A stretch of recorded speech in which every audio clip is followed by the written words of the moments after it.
I'm Dr. Tyson Morostiga. And I'm Dr. Derek Moore, and we are your Sports Quacks.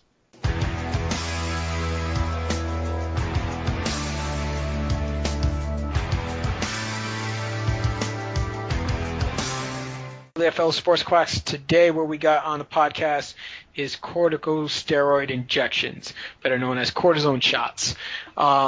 Very common now, especially with Twitter and sports media. Everybody basically now knows that there's some type of mystical injection that athletes get, and miraculously they're able to come back within a short period of time, and it looks like they didn't even lose a step. So as sports chiros, we typically will actually end up getting a lot of questions and patients seeking advice onto whether or not they're a proper candidate for this type of intervention. So in our experience, it's usually, especially what I've seen, way too early in the treatment process that these patients start asking about this. I think it's a little bit more of a society and cultural issue where, as Americans, we're looking for quick fixes, and when we see a premier athlete coming back from an injury within a few days and it said that they got this shot, patients now attribute their injuries to this and say, hey, why not me? Why can't I come back from this?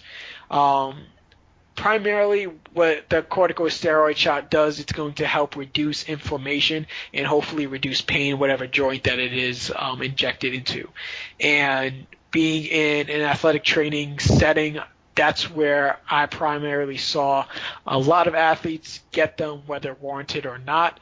And it's hard to tell how this will actually affect them in the long run.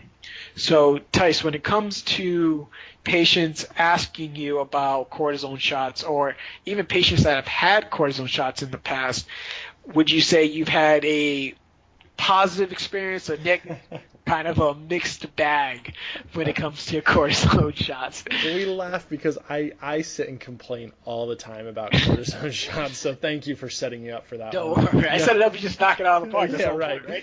All right, so here's the thing. I'm gonna say mixed bag because I've had good experiences where patients get a cortisone shot, they still seek out conservative care, and they are smart about their recovery process. They really, they understand that the corticosteroid injection is used to decrease pain, right?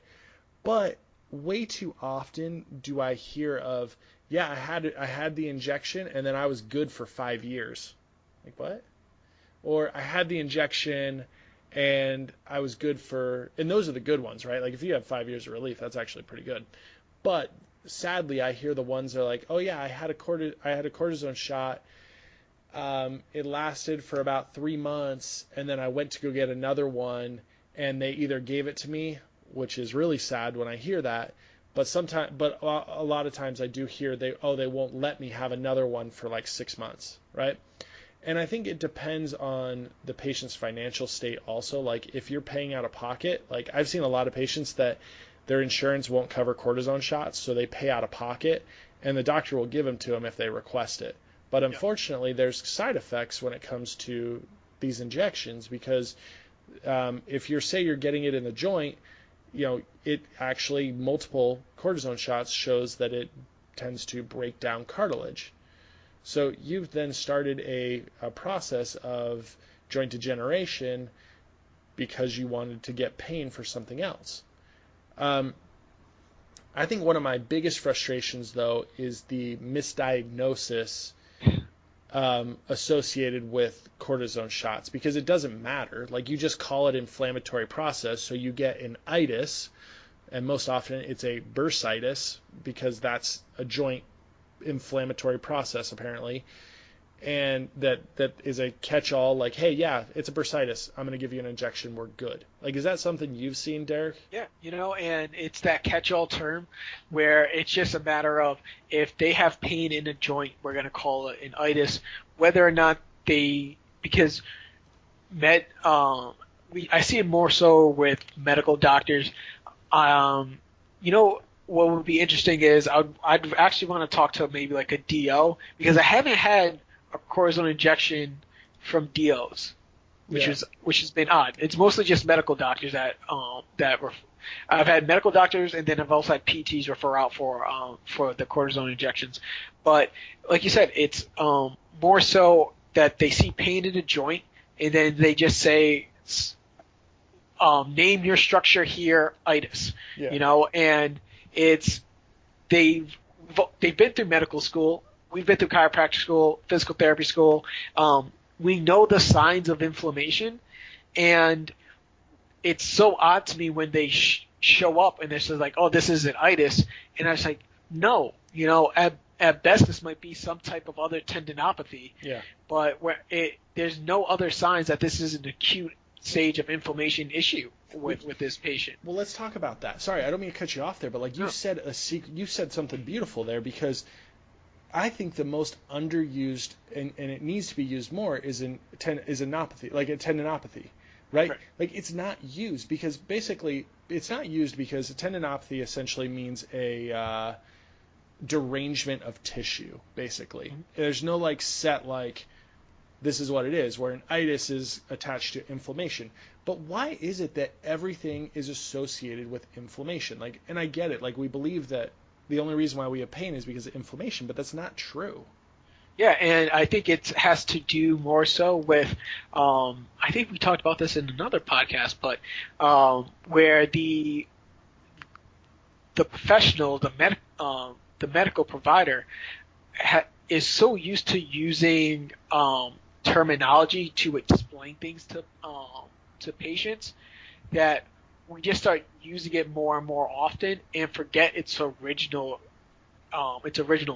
meaning. Yeah. Patients don't care the difference between tendinosis, tendinopathy, and tendinitis, but patients have heard the word tendinitis. Right. So we just use that, and what happens is we start just saying it over and over and over again that we now just become so attached to it. It becomes our normal diagnosis, because I guarantee we pull that medical doctor aside who said like, oh, this guy had hip bursitis, and we tell him, hey, what are the signs and symptoms of hip bursitis? And then how many of those symptoms does this person have? Yeah. And guarantee the only common symptoms, like they have pain. Yeah. That's it. So with that, like, okay, so here's an experience for you. So patient comes in, been seeing them for a long time. I know all of their problems. I know everything that's going on. Went and saw an orthopedic for something different. Something else happened. I can't remember exactly what it was. But basically, patient comes back to me and brings in paperwork for trochanteric bursitis. And this is like screaming in my ears, like somebody just sitting there screaming in my face, like, and it's painful to me because, but here's the problem with this is that I have to be the jerk, and I have to sit there and go, you don't have this. And there is, unfortunately, that feeling of, yeah, well, they're a medical doctor and you're a chiropractor, right? And it's kind of frustrating because, and I'm not saying my patient treated me that way. I'm not. I mean, it's more so in my head, probably in my head than anything. Right. It's not, my patient didn't treat me. My patients are awesome. It wasn't my patient's fault, but I think it was maybe my own insecurity. But feeling of having to go, look, it's not trochanteric bursitis. I'm just going to walk you through a few tests. What did they do to you? Well, they pushed on my hip and I jumped off the table, so they called it a bursitis. And I went, well, yeah, but that's not really how it works. So I said, okay, I said, I'm going to walk you through a few tests. And I went and I put one hand like right on the greater trochanter, like a thumb on the greater trochanter, and the patient didn't move. And I said, okay. And I took my finger and I stuck it on the iliac crest, like right near the SI joint, like digging right in the glute medius, and patient jumps off the table. Like jumps. And I go, look, like if you have a trochanteric bursitis, if I even touch my hand to the TFL, to the tensor fascia lata, or to the IT band, you're jumping and you're screaming at me and you're probably punching me in the face.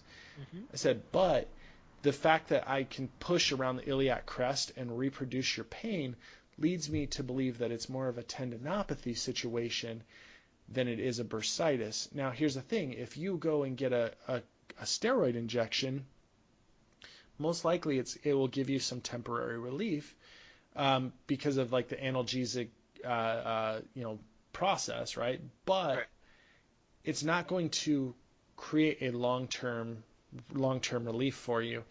And so that's my first situation of now, because it was misdiagnosed by a doctor, I kind of look like an idiot who's sitting there saying, oh, this doctor's a moron. But I'm not saying that. I'm just saying, hey, here's, how you diagnose a musculoskeletal issue. Yeah, and many times when patients come in with information that might be contrary to what we have learned, the first thing I usually try to do is I try to sit back and figure out, okay, does this doctor see something that maybe I don't? Right. Did I miss Which is what something? you did. You're just like, okay, let me go see what's going on here. Let me actually press on where the trochanter is. Mm-hmm. Just like, because then your mind just jumps to because once you clear that out, you just wonder, what did they find that led them down that path? Right. And more often than not, what I'm finding is that these professionals are just, like I said before, they're just finding pain in a joint and calling it bursitis. Yeah. And if you start to look at it, the treatment for bursitis is really just a negative, in my opinion, a negative way to really start treating joints. It's going to be like, all right, let's go with medication, and I even read that they recommend resting the joint, where we're just like, well, more than likely this joint needs to be properly mobilized, mm-hmm. and then needs to be strengthened in those ranges of motion. And I'm not going to, unless it's, I still don't think I've found an actual case of like hip bursitis. I mean, I can call a few cases of bicep tendonitis where like it was an acute overuse injury, but like I'm talking like greater trochanteric like issues. I don't think I've had that. I just had like general like hip issues, all types of hip issues, labral tear, stuff like that. But like acute onset hip bursitis, I don't think I've called that yet. I don't think I've diagnosed it, but I can see it with patients who get like a trauma to the area. So like, right. Say you get kicked in the hip or kicked in the back of the knee, like, yeah, I guess I could see it. And so one of my main issues with cortisone injection is not even necessarily their overuse, which I have a problem with, but more so is their secondary risks. Mm-hmm. So when we start looking at corticosteroid injections, some of their side effects, which are really just normal effects of whatever the drug does, they just aren't the desirable effects, so we call them side effects, are just that it can cause pain in the area, it can cause inflammation in the area, and as Tice mentioned before, it can degenerate tissue.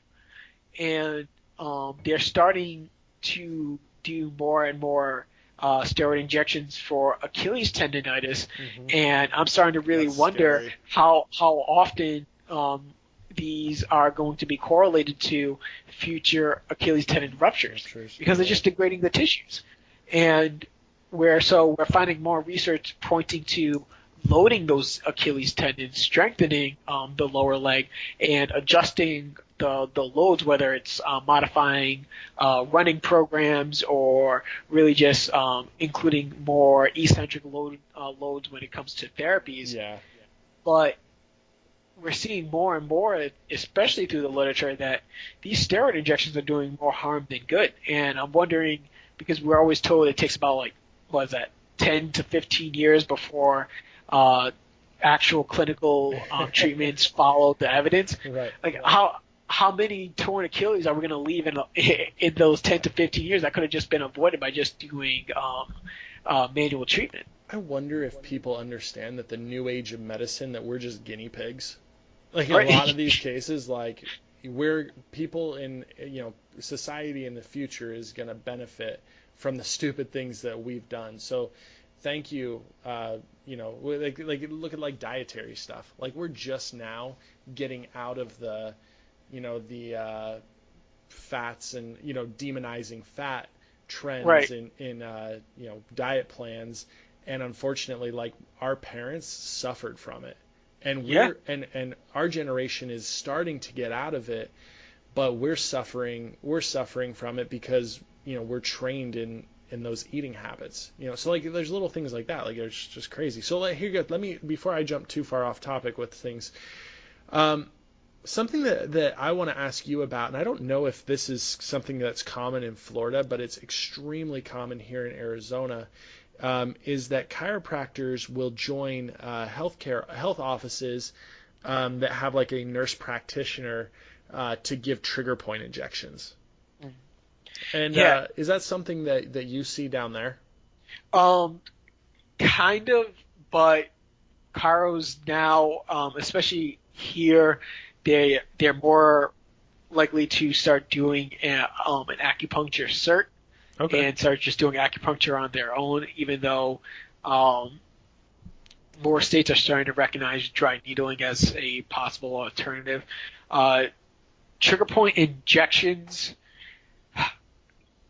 honestly, it's I would probably even say it's worse down here because they're more likely to go for Botox injections. Okay. So in Florida, there's a huge surplus of what's a good way to put this? Like vitality clinics. Oh yes. So Yeah. like anti-aging clinics. Yeah, age defying this. I'm Right, gonna give exactly. you a lotion. No, I'm Yes. just- So they'll give you the Barry Bonds treatment. They'll give you some clear. They'll give you some. They'll give you some other things, and then since they're already giving your wife her Botox injections for her forehead, they found out that Botox might also help with headaches. So they're doing Botox injections in suboccipital muscles now. Didn't Roger Clemens claim that it was his wife getting stuff for beauty? That was that him?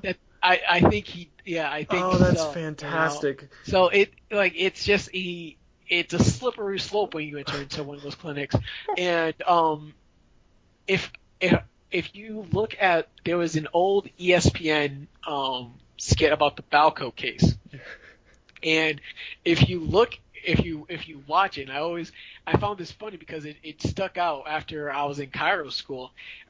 They went to, I think it was A-Rod's guy who was down in South Florida. And I was really confused because I was just like, chiros can't give out injections, right?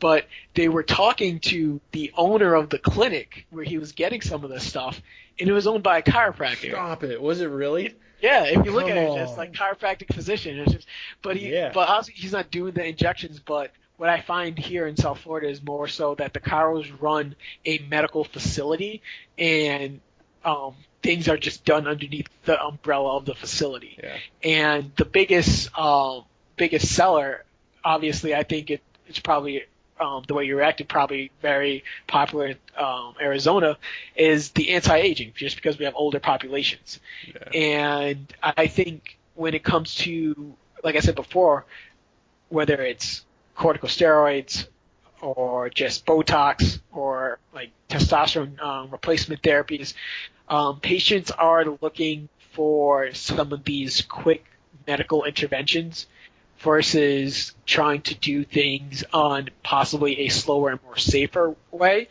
and they just have things backwards. Yeah. It's more so just like, hey, listen, let's take the time to rehab this area and then build it up. You don't need to do the testosterone right away.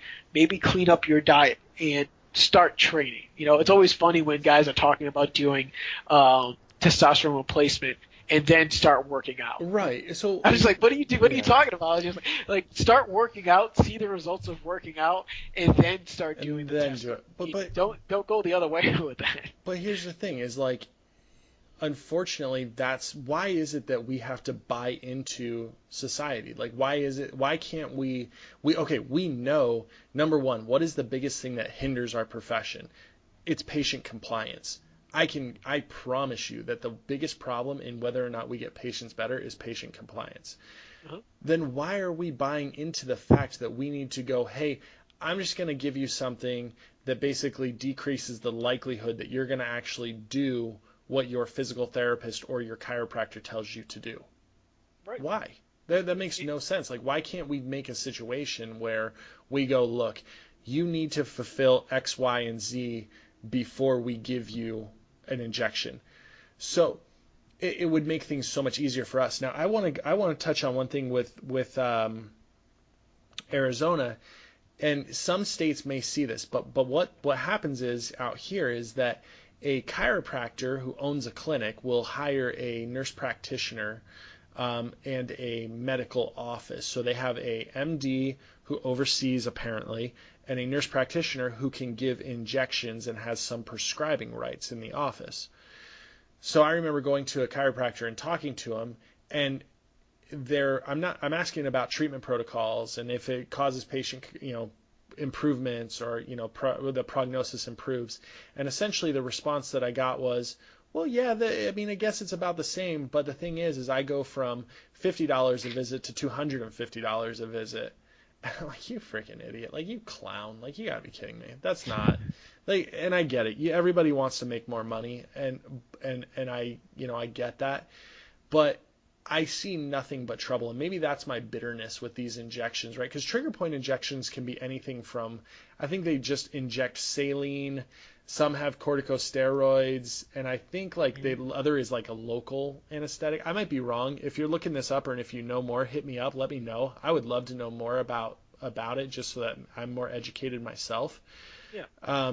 But yeah, most that's mostly what I know. Some sort of local anesthetic, saline, or corticosteroid.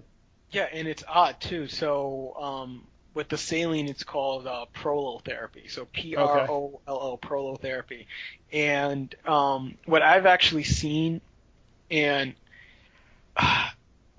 once again, this is really just a short experience with it, but prolotherapy is relatively cheap as opposed to a PRP injection. So I've seen PRP injections go upwards to like tens of thousands of dollars. Ooh, nice. when it's not covered. And what I found was that there was some clinicians who was just like, hey, instead of going with the more expensive PRP injection, let's go with Prolo and see how you respond there.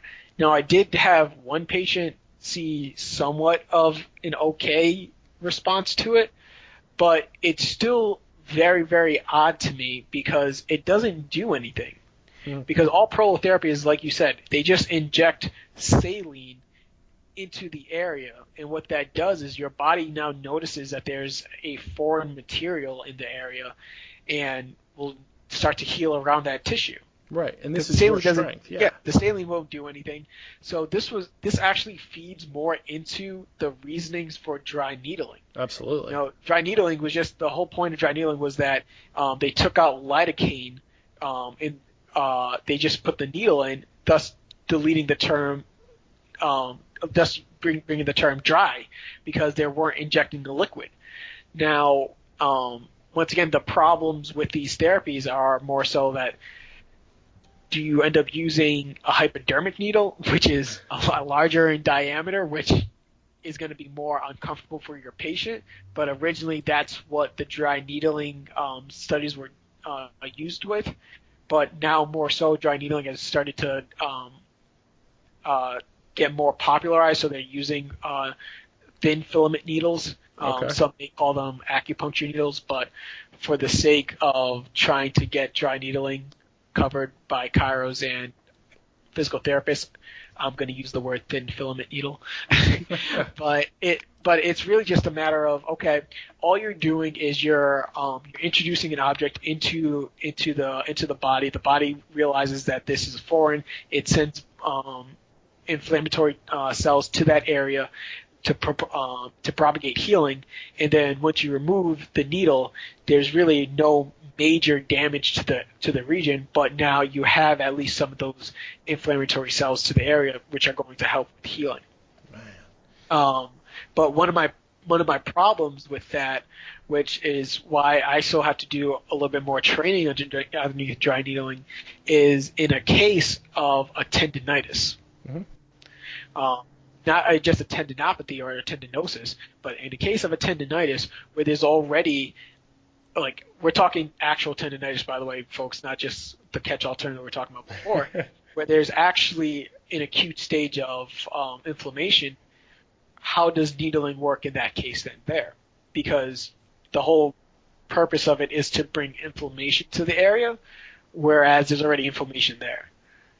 Right. So it's kind of a subject that we can get into at another time, but what I guess to bring it just back to where we started when it comes to a steroid injection, there's other means that should be explored prior to starting to just inject foreign substances into the body. And sometimes when your patients hear about these options before they're ready, they're going to become intrigued, and we as clinicians have to start to prepare ourselves on how we're going to handle those situations. Yeah, well, think about it. What's sexier, getting an injection or getting stretching? Right. What's sexier? Like, what to me, like, heck yeah, I'm gonna get an injection. Like, I'm hit, whatever. Like, that honestly is part of it. Like, if you have problems, you want the most advanced medical treatment. Like, and that's one of the hardest things for people is like you go into different knee replacement things or different surgeries for ligament cadaver works whatever, but basically ACL repair, right? People want the sexier thing rather than the thing that works. They're like, oh yeah, give me the leather strap in there, or the fabric cloth, because that's gonna hold better. Come on, people, like, stick with what works. That's my off rant for the moment. But like, you want the thing that sounds cooler all the time. Right, and like we said before, it's what's in the news. It's especially when we're running these sports themed practices. These patients generally do have some idea of what's going on in the sports world, and when they start hearing cortisone shots for these patients, even sometimes when they're starting to see, X guy got back surgery or something, I've had patients come up to me like, hey, am I going to have should I get that surgery that Gronkowski got? And I'm just like, is it helping him? I don't think it's really helping him. It's By the way, where's he on your draft board this year? He's still my number one tight end. Oh, okay, keep going. Oh no, wait. We'll talk about it later, but I'll have to revoke that. Yeah, but it's when your patients start to ask us these questions, even if we don't know about it right then and there, first it's a matter of telling your patients, hey, I don't know enough about the subject to really speak on it, but let me start to look at it and see what I can pull up for you. Because the best thing that we can do for our patients is start to give them a little bit more information. And we learn that in the process, because if you tell your patient, I really just don't know that much about it, but I'm pretty sure you could find some more information on it if you just Google it, Your patient, you don't know what's going to lead them. Right. They're going to end up, they're going to end up on the dark web, and they're going to end up going to prison for 15 years. You don't know what's going to happen. Getting on the weird outskirts of YouTube can get real interesting fast. Exactly. So it's on us to not only be their doctors but also their educators, and we know how to go. I'll say that we should know how to peruse the evidence, really start to look through the studies, find the information that's not completely biased for one side or another, and just present it to them. Even if we have biases, if I see a study that says, hey, cortisone injections are relatively successful after 6 weeks of conservative care for knee pain, and we're coming on to week number 4 or 5, I might bring that up and be like, hey, we've seen that it's been a little bit more successful at this stage. Let's start thinking that this might be an option for you. Leave your ego at the door. If research is showing that it might be beneficial at a certain point, then at least convey that information with your patient, because that's going to be useful for them. Yeah, you see, you said something interesting in there. As trained chiropractors, we're always going to have biases. Like, yep. Unfortunately, like we are, and that's kind of what you do when you pay $200,000 for an education. You buy in, and that's nothing. There's nothing wrong with that. We still get patients better, but you've got to understand, like, you are going to have some bias, so you've got to be willing to kind of take down that wall a little bit to listen. So, funny story here. So I was sitting at the barber shop, right, and I've seen this guy. So Derek and I are both extremely picky about our hair. I am, right, and we've talked about barbers all the time, right? Like, we've had this conversation back and forth. You want to know the fastest way to, like, stop for a barber to lose your business is for him to tell you that you're balding and you need to go get prolotherapy to prevent your hair loss. There you go. I've never been so mad in my life, dude. And it's funny. I remember as a kid, like, laughing when my dad was like, came home and he was so, he was upset about balding. And then this guy, I'm sitting there and he's like, yeah, dude, you're thinning out quite a bit here. They're doing this new, like, prolotherapy injection thing. You can get them in your scalp and it helps your hair grow back. And I went home and I went to Jane and I'm like, well, this sucks. I'm old now. Right, I've officially reached that point where my barber's just like, dude, you need help. Yeah, like, I'm like, might as well just shave my head now. I'm like, you're a jerk. Like, I have a full head of hair. Please go to my Facebook page. Look at me. I have a full head of hair, but apparently I'm balding. Dude, just pull the Chris White, come in next week, bald head. Just shave it straight up. Chris, I hope you listen. I hope Chris is listening to this one. Oh, I'm dropping names. I just remembered. That's okay. I hope he's listening. No, and I just... But it's funny because, like, the guy, it's like, it sounds sexy to go get injections to go make my hair regrow, and I didn't consider it, but it's like any, like, hair regrowth stuff. I picture, like, taking the skin from your butt and putting it on your head to help it grow. Like, that's what I picture. Like, it sounds. And it's, but like you said, like, this is sometimes where these patients are getting information from. Their barber? Their barber. It's just, my barber told me he had 2 PRP injections done. And every time he has a client that comes up with shoulder pain, because he's friends with the doc, he cuts the hair of the doc, he sends them there. Oh, he's just like, it helps me. Because that's, even in chiro school, remember, they're just like, make friends with the hairstylist because they'll tell everybody. Yeah. That's what he does. He tells them just like, you should really get that PRP injection. And I mean, I've seen PRP help a lot, and it looks promising, but it shouldn't be your first line of defense. Right. And I mean, after you find a barber that you like, who knows? You might trust him and say like, I'm just gonna get a PRP injection. Who recommended that? My barber, But once again, that's where we have to take into account our patients are getting information from a lot of different avenues, and we just have to be prepared with our own information to at least be able to give them a little bit of a balance in understanding what's actually happening. No, and that's the thing. So when it comes, we got sidetracked. Lots of fun stories in this one, but when it comes to corticosteroids, there are risks, and it's just so important to know what's going on. Make sure that you do a good job of good examination. Like we always say, an exam can decrease the likelihood of you making a mistake. And it's going to improve the odds that you're going to make the right call. So do it right the first time, and be open to talking to other healthcare professionals about what you're dealing with. Like, somebody says, "Hey, I'm getting a cortisone shot," call them up. Just ask them. Say, hey, why are you doing this? I'd love to know. Like, just fill me in, because maybe you missed something, Mm-hmm. But yeah, like always, like us on Facebook, follow us on Twitter and Instagram. Hit us up with information that you guys have. Again, fun topic. We'd love to talk more. If you guys have more information about trigger point injections, stuff like that, please send us some info. Have a good night, and we'll talk to you guys later.